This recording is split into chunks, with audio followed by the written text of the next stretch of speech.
It's gone. You both know what's at stake here. There isn't much road left. Take the bloody shot. All right, Jackson. Tell us all about Skyfall. Okay, so yeah, Skyfall is the new James Bond film, which James Bond, my relationship with James Bond is weird because I'm British, so I'm expected to love him, but little known fact about James Bond, he's kind of terrible. Like, he's always... In general, or just this? Just in general. In general? Lots of... I mean, there's been good James Bond films, there were good times in the Sean Connery days, and obviously Goldfinger's like a classic villain and all that, but all the cheesiness that they got rid of Casino Royale is so terrible. I watched GoldenEye the other week. It's really bad. It's really bad. And I remember liking that as a kid, but it's... Thankfully, this is a film that has kind of brought back all the kind of dumb stuff whilst actually keeping them as believable as it was in Casino Royale. So it kind of melds together the believable James Bond we saw in Casino Royale and the ridiculous stuff from the earlier series in a really awesome way. So yes, short review of Skyfall is that you should go see it now and turn this off and go away because it's really good. Well, how's you say this one? It fixes a lot of the problems because the most recent James Bond films, they've all been more realistic, kind of going for like a more realistic, trying to go for like a Bourne Legacy. So. Yes. Yeah. So does it still kind of maintain that kind of feel, or is it now? You say it's splitting into being more crazy. Basically, it's trying to be a little bit more like have more of the fun in there. Is what the feeling that I'm getting? Well, the opening chase features a like JCB digger on a train being connected to the other carriage, which he runs across the top of and then jumps over into the train, followed by him fixing his cufflinks. So that's the kind of... that's the opening? Yeah, that's the first thing you see. He's running through Assassin's Creed Revelations, destroying the town of Istanbul, and it's crazy, and it just gets more ridiculous and more ridiculous. So they are still having fun with it, the same way like Casino Royale had that bit on the cranes, which was mental. They still managed to insert bits of holy shit, this would never happen. It's completely made up. It's total fantasy. But when it matters, they do ground the characters eventually, and it works so much better. What exactly is James Bond doing this time? Like, okay. What? So the setup. Yeah. Okay. So like the setup is that if you haven't seen any trailers, don't listen to me because the setup is a bit spoilery. Because in the first 10 minutes, James Bond gets shot, and they fail the mission. And that's here. They spoiled that in the video game that came out like 2 weeks before the movie. They did. That's been ruined many places, but it's the kind of shock that reminds you this isn't your standard James Bond film, and it works really well if you don't know it's coming. If you just go in thinking, this is James Bond, and then boom, James Bond is shot by Naomi Harris, I think it is, and you're like, whoa, that's crazy. And it is pretty crazy, because then they have to find this little MacGuffin hard disk, which has all the names of all the terrorists, not all the terrorists, of all the MI6 agents within terrorist cells, which could put lots of them to risk, and he has to find them. But the funny thing is that it's not actually about that. It's not really about this MacGuffin thing. That's just there at the beginning, holding it all together. It's really about the relationship between M and James Bond, and that it does it really well. It's the first movie I've seen where Casino Royale had the him and Vesper thing, but this is really focused on what it kind of means to be James Bond and the relationship between Judi Dench's M, who is fucking phenomenal in this film. Judi Dench is far and away the best thing about this movie. Would you say that this is one of her better performances in the Bond series? Well, she's always on top form, but this just pushes her to center stage. Oh, excellent. And it's really well done. The villain kind of like, you know from the first setup of what's going on is that it ties into M, because there's after the credits, you kind of focuses on M without James Bond for a while, because James Bond's, obviously, they think he's dead, which is all in the trailer. And it's just done really well, and like, it gets under the skin in a way that James Bond doesn't really do. It's always kind of superfluous action, but it decides to go far deeper, and it works out really well. So this is like one of the first ones that's actually given a lot of depth to James Bond, you'd say. Well, okay, not to James Bond. James Bond is the same James Bond that he's always been. But it does give him more depth, and it's really well. But the reason, actually, I think the core reason that Skyfall works so well is because James Bond is not that great a character to carry a film on his own, and this kind of gives him, like in Mission Impossible 3, they had the team. You had, no, Mission Impossible 4, you had the team. You had Jeremy Renner, you had Simon Pegg, and that's what made that film good. And here you have the new Q, played by Ben Whishaw, who is excellent. You have M taking a more commandery type role. You have that Naomi Harris character, and there's a few more kind of like people working at MI6 that give a much more rounded feel to it. You feel like there's a real team there, and it works so much better because you care for everyone rather than just thinking, is James Bond going to kill this guy? And it gives much more sense of scale because there's more of them, and just gets more tense because James Bond, you often in his films you feel, oh, nothing's going to go wrong, James Bond is invincible or whatever.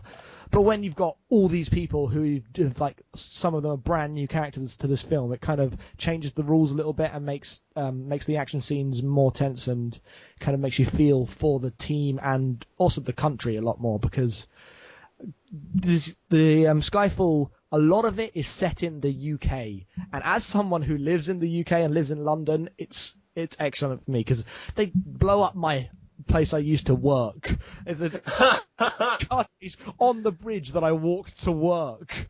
I say car chase, I just mean they're driving a car on the bridge. It's nothing crazy happens, but there things happen where I work, where I walk around, and it's set in a real world that I understand. I know lots of films must be, but this one just hits home for me because I didn't like that work, and seeing it get blown up, pretty good. It's pretty good. Yeah. I think everybody should have the pleasure of watching someplace they used to work be blown up in a film at some point in time. Yeah, it was so satisfying. James Bond films have, one of the things that they've always been known for is memorable villains. Is there an antagonist in this film that's actually have any kind of an impact? Is it memorable at all? Or? Yeah, Javier Bardem's character is brilliant. I don't really want to say why. I've been kind of tiptoeing around the fact that he's in it, because it does take a while to get to the Bond villain, and there's a lot of build-up for him, which works in his favour, because it begins as a kind of detective story with this MacGuffin they have to find. They've got no idea who's behind it, and when you finally do meet him, it's done in this one kind of long tracking shot of one monologue, and it's really simple in a Bond lair that's nothing like the old Bond lairs of extravagance. It's still impressive and huge, but in a kind of grounded way that makes you believe that this is in a much more realistic and tense world than of the volcano lairs of your law, whatever the word is. And he is excellent. He has this brilliant rivalry with Bond. There's some like weird homoerotic tension. Like, they don't skip over the bits that they would normally skip over in a film like this. They go for all the angles, and it works so much better. He's a great imposing threat. He's just so much fun to watch be evil. All right. Are there any complaints that you have with the film? You've mostly been talking really positive about it. Is there any problems? There are definitely some. Naomi Harris's kind of chemistry with Bond is a tad forced. It makes a bit more sense in the end, but like not really. She's not that great. Doesn't have much chemistry with Daniel Craig. You don't believe her in the flirty scenes. There's too many Bond one-liners. The film is good, so when he does his dumb Bond one-liner when something explodes, you're like, no, the film is too good for that. You don't need to make a joke here. The emotion is carrying it, and it can draw you out. I never really remembered Bond being the kind of action hero who made the one-liners during like the explosions and such. He was always the one who made like the smooth one-liners, like when he's sitting around the casino or trying to pick up a girl or something. He does the ones like he's just done the kill, like he'll stab someone and he's like, I guess he got the point of it. Haha. Oof. Not in this film. That is an old James Bond classic. Oh, okay. The ones in this one are way better than that, but that's the kind of Bond caliber. It's kind of like one of my jokes, so, they're not great. But when they come in this one, they're not that bad, but they can draw you out of it because does work so much well. And I do have one really big complaint, but it's kind of spoilery, and I don't want to talk about it because probably you won't feel this way. And is it like a story complaint? Is it an acting complaint? It's an execution complaint. Okay. I just think some bits of the film don't go as far or make me feel as much as they should, or just, they're not as amazing as they could have been. Like, instead, they're just good. So that's what I'll say about that. But it's still a really good film. It's beautiful. Like, Roger Deakins, the Coen brothers cinematographer, shot it. And there's one specific fight that's set in Shanghai against a blue light. So they're just silhouetted in the light. And it's all done in one shot. And it's like, you don't see that in like action films at the moment. You don't see that kind of thing. But it's so beautiful. It's excellent. I know, the fact that it's the guy who does the cinematography for the Coen brothers, yeah. that has always been the best thing about the Coen brother films to me. Yeah, it has. Yeah, exactly. So, the thought of him doing action, it astounds me at the thought of what he could possibly do, and you're telling me that he basically executes it as well as anyone could hope. Pretty much. He frames it brilliantly. The lighting is above and beyond what you would expect in this kind of film. It's got, parts of it are just, this is an action film, check this out. But some parts, when it decides to be a bit more introspective, it can go for some just excellent lighting, excellent silhouetting, and just draw you in a way that films of that nature just tend to show you the explosion rather than making you feel it. But it's a lot better about that, and it's good. It's good stuff. All right, excellent. Well, if you had to give it a grade, if you had to give it a score, what would you give it? 4.5 stars, because there are nagging flaws that make it not that great. And I've seen it twice, and it doesn't kind of hold up to second viewing as well as I wanted it to. But overall, it's still pretty kick-ass. Damn, how long has it been out? And how long has it been out for you? Last Friday. And already seen it twice. I think that speaks very highly of it. But yeah, all right, excellent. So, Skyfall is coming out very soon here in the States. Screen being one of the first sites out there to actually get an early review of it. So yeah, damn, I've got no closer. I've got no witty Bond one-liner. Okay, vamp for 5 seconds. Let me come up with some terrible joke to end this on.